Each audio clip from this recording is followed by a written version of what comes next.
Thanks for joining. I'm Raylyn, and this is my video essay. And this one goes out to all the teachers that said when I grew up, I wouldn't have a calculator in my pocket at all times. Today, we'll be taking a look at a brief history of the smartphone. To start, we have to begin with the telephone, which was invented in 1876, according to TechMonitor Online. The telephone revolutionized communication worldwide in ways that no one imagined it would. Before the invention of the telephone, telegraphs and handwritten letters were popular forms of communicating with one another on an individual basis. And as we all know, all these forms of communication can take quite some time to get your point across to someone who's miles away. I mean, even sending a letter today can take up to a week, depending on where it's headed. And the telephone allowed people to communicate instantaneously. Through the years, it has evolved into something those in the 19th century wouldn't even recognize. We're skipping a few developments here for the sake of time, but eventually we had this same form of communication not only in our cars, but also in our very pockets. Depending on how old you are, you may or may not remember car phones, or what we now call quote-unquote dumb phones. The first cell phones that you could only receive receive calls and texts and send them on, and you had to press the number 9 4 times to get to the letter Z.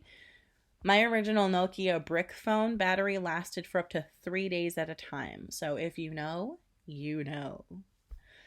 Even the first smartphones didn't quite look or work how we know them to today. Though there were a couple of smartphones released before it, such as the T-Mobile Sidekick released in 2002 according to CNET, the BlackBerry was the next big leap in the smartphone revolution. According to Britannica.com, the BlackBerry started as a pager, a device that you would send brief messages on to another individual without using your voice, and went through a few evolutions to end up as one of the first smartphones that we have come to depend on today.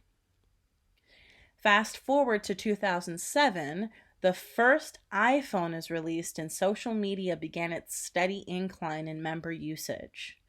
According to Wired.com, the iPhone didn't see its big boom in sales and usage for 3 years until after it was released. With the rise of the smartphone, we also began to see the rise of social media. Now, social media is a powerful tool used for many purposes. Some use it to sell personal items, some use it to keep up with friends, and some use it to spread information or even mis- or disinformation. Social media has only been around for the better part of 2 decades, and look at the power it has over our society. It's been used to create real change in our communities, and even CNN has blamed it for the January 6th attack on the nation's capital in 2021.